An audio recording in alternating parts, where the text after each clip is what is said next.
E quero, nesse momento, trazer a perspectiva de que nós tenhamos um acerramento também no sul do Líbano, porque tudo isso está imbricado. Nesses dias de pausa, foi feita uma pressão muito grande, inclusive por parte de um conhecido, notório lobista chamado Rothstein, Amos Rothstein, que participou das tratativas, das negociações, dos limites nas milhas marítimas ali na questão do gás do petróleo entre Israel e o Líbano.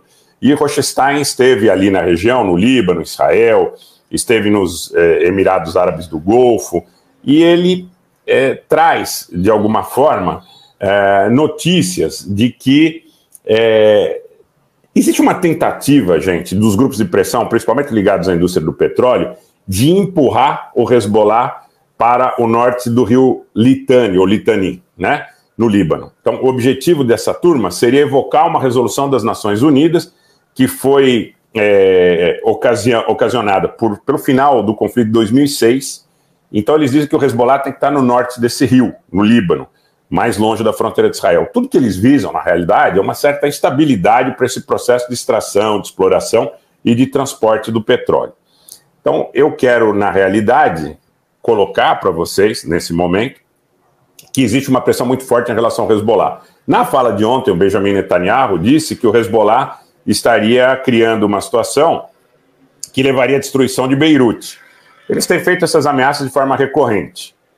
Como eu disse, eu não acredito que um conflito, nesse momento, seja direcionado diretamente às fronteiras iranianas, mas eu estou vendo que a possibilidade de que você tenha um escalar na fronteira norte de Israel com o Hezbollah, a possibilidade que você tenha um acirramento, sob o ponto de vista do controle dos mares e, eventualmente, até de um ataque ao Iêmen, para o estabelecimento de uma base dessa chamada coalizão internacional, não é? Essa chamada coalizão que nós conhecemos os propósitos, os princípios e os precedentes anteriores. Dessa vez, essa coalizão está mais larga e mais ampliada, porque vocês vejam que praticamente ninguém, exceto o Irã e seus aliados, se dispõe a defender os palestinos. E mesmo o Irã e seus aliados, né, eles sopesam muito essa relação de defesa dos palestinos em relação ao ônus que possam ter. Não existe, nem por parte da China, muito menos por parte da Rússia, claro que não por parte da Índia, nenhum tipo de iniciativa objetiva sob o ponto de vista de apoio aos palestinos, sequer aos iranianos. Existem respaldos políticos em maior ou menor escala, dependendo dos interesses, como é o caso do interesse da China em relação a manter o Irã com algum grau de prestígio e de influência regional. Esse é um fato, tá? Agora, não existe a perspectiva e a possibilidade de que o Erdogan, que o Putin ou que outra liderança tome a frente da defesa militar dos palestinos. Se trata tudo de elucubração propagandística da pior espécie. Bernardo Brito, um abraço. Membro por 14 meses, 1 ano e 2 meses. Os próceres do projeto de expansão ultracionista tornam o mundo mais perigoso para israelitas e judeus, mesmo que estejam em oposição a esta política. Bernardo, tanto é verdade o que você está falando, que nós vimos aqueles episódios lamentáveis no Daguestão, no Cáucaso Russo, no Cáucaso Norte, semanas atrás, de perseguição, né, com estabelecimento de checkpoints ilegais a pessoas que teriam características, identidade, documentação que remetesse à possibilidade de serem judias. Isso é um retrocesso histórico sem tamanho. E claro que uma situação de conflagração com essa quantidade de mortes, de crianças, de idosos, de mulheres e tudo mais, suscita os mais tenebrosos aspectos do ódio, do olho por olho, dente por dente, né? E tanto que eu fiz aqui uma menção no começo da live, ainda não tínhamos entrado no ar, eu vi, e muitas vezes não é uma coisa feita de má fé, mas é importante que a gente ajude de alguma forma a orientar essa questão, que nós não vamos aceitar a apologia de incitação à violência interna no Brasil, mas também não vamos aceitar incitação para a utilização da violência em questões extraterritoriais. Porque tem muita gente aí que está vendendo, Bernardo, que agora que a Venezuela está fazendo hoje um referendo com 5 questões, que o presidente Maduro, inclusive, ensinou o pessoal lá a votar e tudo mais. Então teve muito rumor essa semana, deslocamento do exército brasileiro para a fronteira, região do Essequibo, e algumas pessoas dizem, agora é hora do Brasil entrar em guerra, retomar Guiana, retomar o Pirara. Tudo isso nesse nosso canal nós não vamos admitir, porque o Brasil não precisa de violência, o Brasil precisa de salário, de estabilidade social, de paz social, de segurança pública, de educação.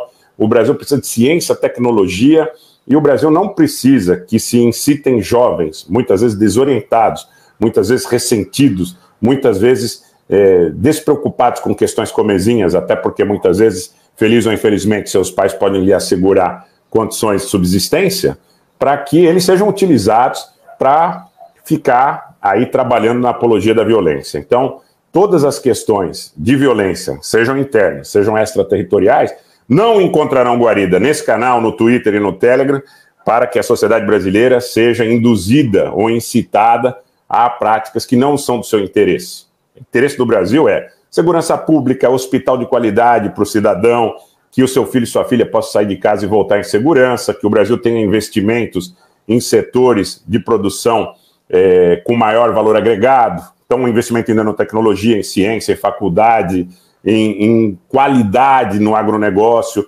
Então, quer dizer, incitação à violência nós vamos deixar para marginais, porque são marginais os que brincam com os jovens e com o sentimento dos jovens. E nós não vamos trabalhar com isso no nosso canal. Então, às vezes, alguns de boa fé, inadvertidamente, achando que estão prestando um serviço de qualidade, dizem, agora Brasil, guerra, Pirara, Essequibo, vamos tomar Suriname, a Guiana. Aqui não. Tem outros espaços que eventualmente podem permitir, podem até contribuir para isso, mas aqui não. Nós temos convicção, a essa altura da nossa vida, do que nós queremos para o próximo. Nós queremos para o próximo aquilo que queremos para os nossos. Esse é o princípio da melhor condição de convívio social. Divergências, ok, mas nós não vamos permitir que se faça incitação à violência. Tem muita gente que já franqueia seus espaços para essa incitação subreptícia, né?